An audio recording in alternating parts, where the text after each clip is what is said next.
ഈ പതാക പിടിക്കുന്നത് മുഴുവൻ മഹാന്മാരാണ്. സമസ്തകളുടെ ജംഇയ്യത്തുൽ ഉലമയുടെ മഹാന്മാർ എന്ന് പറഞ്ഞാൽ സയ്യിദ് വരക്കൽ മുല്ലക്കോയ തങ്ങൾ മുതൽ അങ്ങോട്ടുള്ള മഹാന്മാർ ഒക്കെ വലിയ മഹാന്മാരാണ്.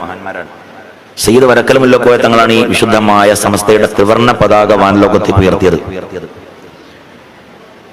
മഹാനായ വരക്കൽ മുല്ലക്കോയ തങ്ങൾ ആരാ മുത്തുമിനിയാളെ? സയ്യിദ് ഹസൻ ബാലവി, സയ്യിദ് അഹമ്മദ് ബാലവി, സയ്യിദ് ഹസൻ ബാലവി തങ്ങളുടെ മകൻ.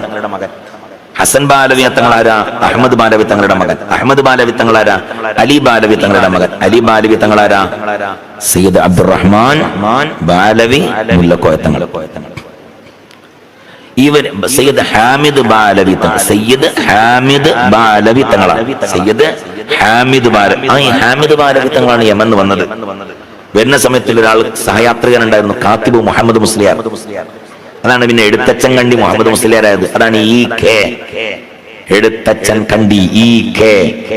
കാത്തിബാണ് എഴുത്തുകാരൻ. അയാൾ താമസിക്കുന്ന കണ്ടം കോഴിക്കോട്ടേർ കണ്ടെന്ന് പറയും, പറമ്പിന്. അയാൾ താമസിച്ച കണ്ടാണ് എഴുത്തച്ഛൻ താമസിച്ച കണ്ടം, എഴുത്തച്ഛൻ കണ്ടി. അതാണ് ഈ കെ. അതാണ് മഹാനായ ശംസുൽ ഉലമയുടെ 5ാമത്തെ വല്ലിപ്പ കാത്തിബ് മുഹമ്മദ് മുസ്ലിയാർ. അവരും സയ്യിദ് ഹാമിദ് ബാലവി തങ്ങളൊപ്പം വന്നതാ. ഹാമിദ് ബാലവി തങ്ങൾ അറിയോ? ഹാമിദ് ബാലവി തങ്ങൾ അറിയോ? ഹാമിദ് ബാലവി തങ്ങളുടെ ഖബർ സിയാറത്ത് ചെയ്തവരൊന്ന് കൈപൊന്തിക്കുക. വേദിയിലുള്ളവരോടല്ലേ, സദസ്സിലുള്ളവർ. സയ്യിദ് ഹാമിദ് ബാലവി തങ്ങളുടെ ഖബർ സിയാറത്ത് ചെയ്തവരൊന്ന് കൈപൊന്തിക്കുക. ഒരാളില്ലല്ലോ പഠിച്ചോനെ. എന്നാ ഞാൻ ചോദിക്കട്ടെ, വരക്കൽ മഖാം സിയാറത്ത് ചെയ്തവരൊന്ന് കൈപൊന്തിക്കുക. അതന്നെയാണ് ഹാമിദ് ബാലവി തങ്ങളുടെ ഖബർ. അവിടെ ആ പള്ളിയിൽ നിന്ന് നേരെ അങ്ങോട്ട് കിടക്കുമ്പോ വലിയൊരു മഖാം കണ്ടില്ല മുത്തുമിനികളെ? അതാ ഹാമിദ് ബാലവി തങ്ങളുടെ ഖബർ. ഹാമിദ് ബാലവി തങ്ങളുടെ ഖബറതാണ്. അതാ അവരാണ് യമന്ന് വന്നത്. അവരുടെ പേരക്കുട്ടിയാണ്, അവരുടെ മകനാണ് സയ്യിദ് അലി ബാലവി തങ്ങൾ, അവരുടെ മകനാണ് സയ്യിദ് അഹമ്മദ് ബാലവി തങ്ങൾ, അവരുടെ മകനാണ് സയ്യിദ് ഹസൻ ബാലവി തങ്ങൾ, അവരുടെ മകനാണ് സയ്യിദ് അബ്ദുറഹ്മാൻ ബാലവി മുല്ലക്കോയ തങ്ങൾ. വലിയാണ്, സുഫിവരനാണ്, ആബിദാണ്, ആരിഫാണ്. അവരാണ് സമസ്തയുടെ പ്രഥമ പ്രസിഡന്റ്. സമസ്തയുടെ ത്രിവർണ്ണ പതാക വാനലോകത്തിലേക്ക് ഉയർത്തിയിട്ടതുമായിരുന്നു ഈ പതാക ഇമാം മഹദി തങ്ങളുടെ കരങ്ങളിലേക്ക് എത്തിച്ചു കൊടുക്കണേ. ഇമാം മഹദി തങ്ങളും ഇന്ത്യയുമായി വലിയ അഭേദ്യമായ ബന്ധമായിരിക്കുന്ന, ഇമാം മഹദി തങ്ങളും ഇന്ത്യയുമായി വലിയ ബന്ധമായിരിക്കും. ഇത് ഈ വിശുദ്ധമായ ഈ സംഗതി ഞാൻ കാണുന്നതും കേൾക്കുന്നതും ഞങ്ങൾ ദർശന ചമ്മാട് ദർശന. അതായത് ഇമാം മഹദി തങ്ങളും ഇന്ത്യയുമായി വലിയ ബന്ധം. ഇമാം മഹദി തങ്ങൾ സത്യത്തിൽ എങ്ങോട്ടാ പോവാ? മുസ്ലിമീങ്ങൾ എവിടൊക്കെയാണോ കഷ്ടപ്പെടുന്നത് അവിടൊക്കെ ചെല്ലും. അപ്പൊ ഞങ്ങൾ അന്ന് വിചാരിച്ചു കോൺഗ്രസ് ഭരിക്കുന്ന സമയത്ത് പഠിച്ചോ എങ്ങനെ ഇപ്പൊ മുസ്ലിങ്ങൾക്ക് ഇവിടെ പ്രയാസം ഉണ്ടാകാം. 2018 എല്ലാവരും അറിഞ്ഞില്ലേ, നമ്മളൊക്കെ നട്ടോട്ട് ഓടിയില്ലേ പൗരത്വം തെളിയിക്കാൻ.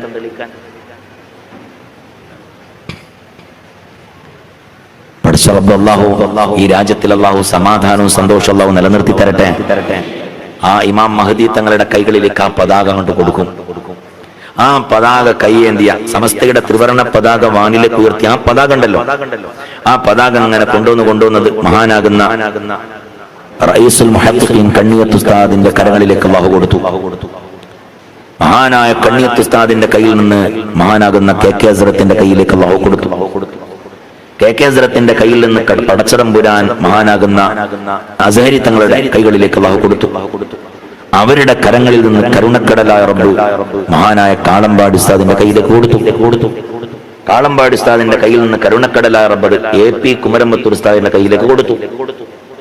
AP കുമരമ്പത്തൂർ ഉസ്താദിന്റെ കയ്യിൽ നിന്ന് കരുണക്കടലായ റബ്ബ് സയ്യിദുൽ ഉലമാ തങ്ങൾ ഉസ്താദിന്റെ കരങ്ങളിലേക്ക് കൊടുത്തു. ഈ പതാക പിടിക്കുന്നത് മുഴുവനും മഹാന്മാരാണ്. ഈ പതാക പിടിക്കുന്നവർ മുഴുവനും മഹാന്മാർ, ഔലിയാക്കന്മാരാണ്. ഞാൻ ഒന്നുകൂടി ഇത് ചൊല്ലി, ഔലിയാക്കന്മാരാണ് പതാക പിടിക്കുന്നവർ മുഴുവനും. ആരമുരരെ നിങ്ങളോട് പറഞ്ഞത്? എന്നോട് എന്റെ ഉസ്താദ് എരമംഗലം ഉസ്താദ് പറഞ്ഞതാ. എരമംഗലം ഉസ്താദ് പറഞ്ഞത്, എടാ സമസ്തയിലുള്ളവർ മുഴുവൻ ഔലിയാക്കന്മാരാണ്. ഞങ്ങളോട് പറഞ്ഞു ഞങ്ങൾ എന്നറിയോ, ജാമ്യയിൽ മഴ കിട്ടാത്തൊരവസ്ഥ വന്നു. മഴല്ല നോർമന്റെ കുട്ടികളെല്ലാരും കൂടെ ഉസ്താദന്മാർ തിന്നു. വെള്ളമല്ല, കിണറ്റിൽ വെള്ളമല്ല, ഒന്നിലും വെള്ളമല്ല, ആകെ ബുദ്ധിമുട്ടാണ്. അങ്ങനെ ഇരിക്കുന്ന സമയത്തിലാണ് മഹാനായ നോർമന്റെ കുട്ടികളും ഉസ്താദന്മാരോടൊക്കെ പറഞ്ഞു. ഉസ്താദന്മാർ പറഞ്ഞ അവസാനം കാളമ്പാടി ഉസ്താൻ എടുത്തില്ല ചർച്ചക്ക്. കാളമ്പാടി ചെന്നു. ചർച്ചക്ക് പോയപ്പോൾ ഉസ്താന്റെ ബെല്ലടിക്കണം ബുഖാരിക്ക്. ഞങ്ങൾ ഫൈനലാണ്. ബുഖാരി ഓതിത്തരാൻ വേണ്ടി മഹാനായ ഷെയ്ഖുന കാളമ്പാടി ഉസ്താദ് ഞങ്ങളെ ബുഖാരി സബക്കിലേക്ക് വന്നു. ആജനോട് വിളിച്ചു. ഉസ്താദിന്റെ ആജർ വിളി നല്ല രസം. ഒന്ന് അങ്ങോട്ടും ഇങ്ങോട്ടൊക്കെ നോക്കിയിട്ടാണ്. അവിടെ ഹാളിന്ന് കേട്ടാലേ ഇവിടെ മാർക്കിടുള്ളൂ, ടിക്കിടുള്ളൂ. അങ്ങനെ ഓരോന്ന് വിളിച്ചതിന് ശേഷം മഹാന ഉസ്താദ് ആജർ പട്ടികയുടെ മടക്കിച്ച് പിന്നെ തുറക്കണം ബുഖാരിയാ. ബുഖാരി ഇങ്ങനെ തുറന്നിട്ട് ഉസ്താദ് പറഞ്ഞു, പഴയ കാലത്തൊക്കെ മൂല്യ ഇങ്ങനെ ആ ശൈലിയാണ്. അങ്ങനെ ഒരു പ്രധാനപ്പെട്ട കാര്യം പറയുമ്പോൾ ഉസ്താദ് ശ്വാസം കൊണ്ട് പിടിച്ചെടുക്കും. പഴയ കാലത്തൊക്കെ മഴ ഇല്ലെങ്കിൽ ആൾക്കാരൊക്കെ കൂട്ടം കൂടി നിന്നത് വരക്കല. ഇപ്പൊ മഴ ഇല്ലാഞ്ഞിട്ട് കൂട്ടം പിരിയാനാ. കോളേജ് ലീവിന് ഇതാ ഷേമ്പില്. അള്ളാഹു മഴ തരട്ടെ. ബായിക്കും മുസ്ലിരെ ഒറ്റ ദുആ, അള്ളാഹു മഴ തരട്ടെ. ചെല്ലൂടി അസ്തഗ്ഫിറുല്ലാഹ് 1000 വട്ടം, ചെല്ലൂടി 1444 വട്ടം. ഒറ്റ ദുആ, അല്ലാഹു മഴ തരട്ടെ. വായിക്കും മുസ്ലിയാരെ. അവിടെ വായിച്ചു കുട്ടികൾ വായിച്ചു. അങ്ങനെ സബക്ക് കഴിഞ്ഞു. പിന്നെ വരുന്നത് എരമംഗൽ ഉസ്താദാ. എരമംഗൽ ഉസ്താദ് വന്നപ്പോൾ ചോദിച്ച ചോദ്യമാണ്, തൃശ്ശൂർക്കാരനാണല്ലോ, എടോ കാളമ്പാടി എന്തേ പറഞ്ഞോ ലീവിനെ പറ്റി? കാരണം എരമംഗൽ ഉസ്താദിന് ലീവ് വേണം. സമരക്കൂട്ടത്തിൽ ലീവ് ആവശ്യമുള്ള ആളാണ് ആര്? എരമംഗൽ ഉസ്താദ്. എടോ കാളമ്പാടി ലീവിനെ പറ്റി എന്തേ പറഞ്ഞോ? അപ്പൊ ഞങ്ങളൊക്കെ കൂടി പറഞ്ഞു, ഉസ്താദ് ലീവിനെ പറ്റി ഒന്നും പറഞ്ഞില്ല, മയക്ക് വേണ്ടി വരുന്നതാ. ഇപ്പോൾ ഓർമ്മ ഉണ്ണിക്കാരൻ തലേക്കെട്ട് ഇങ്ങനെ ഉണ്ടാക്കിയിട്ട് എന്നാ വായിക്ക്, ലീവില്ല, ഇന്ന് മഴ പെയ്യും, ഇന്ന് മഴ പെയ്യടോ. കാളമ്പാടി ദ്വാരുന്നെങ്കിൽ ഇന്ന് മഴ പെയ്യും. കാരണം അത് ഔലിയാക്കന്മാരെ പ്രസിഡന്റാ. അങ്ങനെ പറയാൻ കാരണം സമസ്തയിലുള്ളത് മുഴുവൻ ഔലിയാക്കന്മാരാ. അതിന്റെ പ്രസിഡന്റ് ഔലിയാക്കന്മാരെ പ്രസിഡന്റാ. മഴ പെയ്യും. അങ്ങനെ ഉസ്താദിന്റെ സബക്കും കഴിഞ്ഞു. ഞങ്ങൾ പുറത്തിറങ്ങി. കാർമേഘക്ക് നോക്കും, ഒരു തുള്ളി കാർമേഘല്ല, ഒരു തുള്ളി. ഇങ്ങനെ ഉണ്ടല്ലോ നമ്മളൊക്കെ മയക്ക് വേണ്ടി വരക്കല്ലപ്പോൾ ആദ്യം മേഘത്തൊക്കെ നോക്കൂ, അടഞ്ഞു കൂടുണ്ട്. എന്നിട്ട് പഠിച്ചോനെ മഴ കൊണ്ടണം, മഴ കൊണ്ടണം, എന്തായാലും പെയ്യല്ലോ. ഇടിയും വെട്ടി കൊണ്ട് പഠിച്ചണം. അപ്പൊ ഇടിയും വെട്ടുന്ന ഒരു രീതി കണ്ട നമ്മൾ വലിയായി. ഒരു തുള്ളി അങ്ങനെ ഒരു തുള്ളി കാർമേഘം തെളിഞ്ഞു കിടക്കുക. 5 മണിയായപ്പോ കാർമേഘം തടിച്ചുകൂടി. ജാമ്യയിൽ പെരുമഴ പെയ്തു. വെള്ളവും കിണറ്റിലും ഒക്കെ വെള്ളമാകുന്ന രീതിയിൽ 3-4 ദിവസം തുടർന്ന മഴ. രമംഗൽ ഉസ്താദ് പറഞ്ഞതാ, മഹാന്മാരാകുന്ന സമസ്തയിലെ മഹത്തുക്കളായ ആലിമികൾ അവര് സയ്യിദ് വരക്കൽ മുല്ലക്കോയ തങ്ങൾ ഉള്ളപ്പോഴും ഔലിയാക്കന്മാരാണ്, ഇന്നും ഔലിയാക്കന്മാരാണ്. ലോകാവസാനം വരെ സമസ്തയെ നിയന്ത്രിക്കുന്നവർ ഔലിയാക്കന്മാരാണ്. മനസ്സിലായോ? അവർ ഔലിയാക്കന്മാരാ. എന്റെ ഉസ്താദ് മഹാനായ ശൈഖുന എരമംഗലം ഉസ്താദ്, ഇതിലിരിക്കുന്നവർ മുഴുവൻ അവരൊക്കെ ഖിദ്മത്ത് ചെയ്യാം, അവരെ സ്നേഹിക്കുക, അവരെ മഹബ്ബത്ത് വെക്കുക. അവരുടെ ഒരു വിദ്യാർത്ഥി പ്രസ്ഥാനമാണ് ശുദ്ധമായ ഈ SKSSF എന്ന് പറയുന്നത്. ആ മക്കൾ നമ്മുടെ നാടിന്റെ വിളക്കുകളാണ്. നമ്മുടെ നാട്ടിൽ എന്തെങ്കിലും പ്രയാസങ്ങൾ വരുമ്പോൾ, ദുരിതങ്ങൾ വരുമ്പോൾ അവരിറങ്ങി വരും നിങ്ങളുടെ അരികിലേക്ക്. എന്തെങ്കിലും ഒരു വിഷമഘട്ടം വരുമ്പോൾ നിങ്ങളെ സഹായിക്കാൻ അവരുണ്ടാവും. അവരതിനെ തയ്യാർ ചെയ്ത മക്കളാണ്. അല്ലാഹു സുബ്ഹാനഹു വ തആല ആ മക്കളൊക്കെ അല്ലാഹു സ്വാലിഹീങ്ങളുടെ കൂട്ടത്തിൽ അല്ലാഹു ചേർത്തി തരട്ടെ.